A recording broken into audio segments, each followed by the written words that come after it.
G'day guys, Shaka back from Trigger here to talk about MOSFETs. Do you need them? Why do you need them? If you don't need them, and which one should you get? Do you need a MOSFET? No, you don't need a MOSFET. Let's say you bought a stock blaster and you're running a stock blaster. They will come with a micro switch. So this is basically your trigger switch.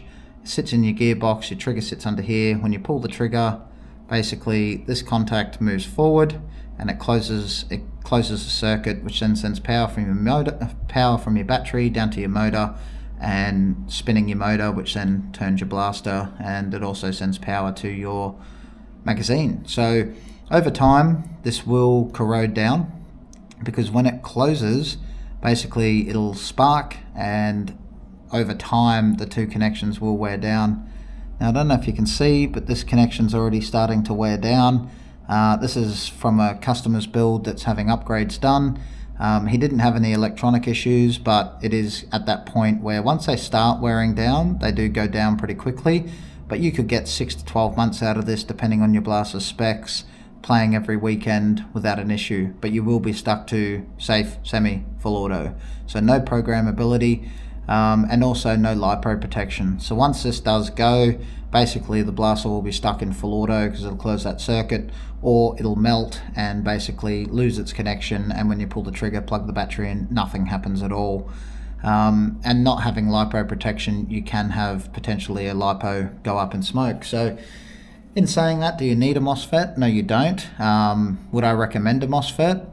Most definitely, depending on what specs you're looking to get out of your blaster. So let's just say you're going to throw some upgrades in it, you're going to chuck a bigger spring in it, maybe a faster motor, things like that, then it is going to put more wear and tear on your switch, because this is only rated to 20 amps. Now all of these are rated to 200 amps, so you're never going to have it fail. You're never going to pull 200 amps out of a gel blaster. It's more for protection against like a surge from like a pinched wire or something like that that's exposed, so creating a short circuit. So definitely, if you want upgrades, I would definitely recommend going to a MOSFET. There's a bunch of different MOSFETs out on the market. There's Perrins, there's Titans, there's Gates, there's Asdas, and then you got things like Big R, Lightning 2.0s, which run off a magnet detection, and I believe they're rated to a 60 amp constant, which is a lot better than a switch block, and they do give programmability, so it can be a great option. I believe they're about $100.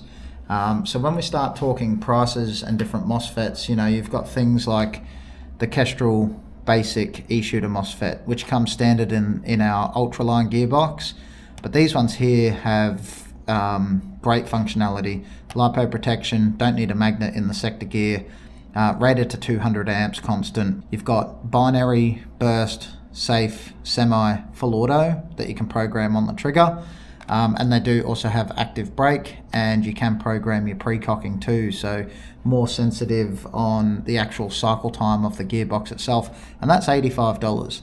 So I'd place that above most MOSFETs, to be honest, for the price range and what you get out of it.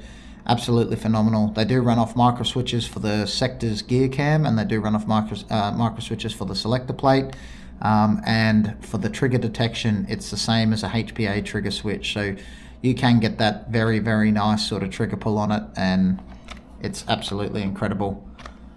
Awesome bang for buck. Can't really beat it on the market with any other MOSFET, not with these sorts of features and reliability. Then you've got the Kestrel ESU Bluetooth MOSFET. So basically the big brother of this one. This one here does run on an app. So you download an app and you can program so many features to safe, semi, full auto, and program a whole bunch of different features to them. You know, it's sort of endless. You've got heaps of stats, how many rounds you've shot, how much amps you're drawing, things like that. So you can really sort of monitor how your blaster's going and program it without a cable, just straight Bluetooth, don't need a fancy trigger, and you're good to go. So standard for standard setups, will go in any V2 blaster, so M4 style blaster, it'll drop straight into the gearbox there. That's $149. Now we move over to the Leviathan. So the Leviathan, in all honesty, is at a point now where everyone knows them. A lot of people have used them. They're $249.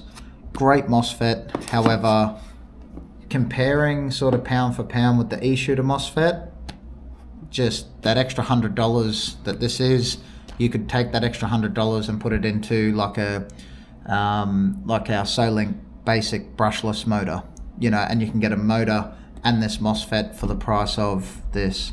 So although it's great, and if someone, you know, does want this MOSFET, I'm more than happy to use them, but pound for pound I would definitely recommend the Bluetooth over the Leviathan, just being that you can get a brushless motor and a Bluetooth MOSFET for the same price as this one here. So all three of these are really great MOSFETs, and you know, will basically turn your gel blaster smart. You can program it, have more reliability.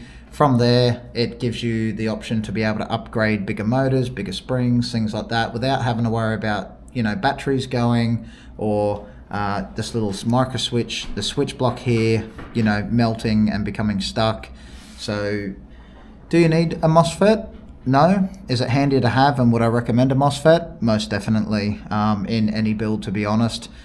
Even stock blaster, if you just want programmability, get our ultraline gearbox. Refer to our other video on our basic versus ultraline gearbox. They do come standard with these basic MOSFETs, and we go over in another one of our videos on how to program your basic e-shooter MOSFET as well. So you can actually see what these things do, and they're phenomenal little MOSFETs. If you want to go something a little bit more serious, definitely go the e-shooter Bluetooth MOSFET.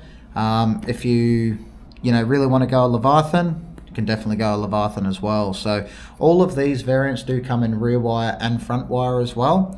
So like I said, $85, $149, $249, and you can have a blaster that's ready to basically do any form of mods and any form of stress that you're willing to put it under. Basically an intelligent gel blaster that you can program endless functions into safe, semi, and full auto. So hope this answers your question today, guys. Do I need a MOSFET? If so, what MOSFET should I go? That's a broad question. If you have a deeper question on that forefront, don't hesitate to reach out to us at Cybertrigger on Facebook, Cybertrigger Australia on Facebook, and you can jump on our website and check out cybertrigger.com.au for any one of these MOSFETs on our website. We can even install them for you. So if you're not competent to install these MOSFETs into your gel blasters, we can organize that service for you as well. So if you like this video, guys, if it's helped anyone out there, give a like, share, subscribe, leave a comment down in the comment section, and I'll see you guys in the next one. Cheers.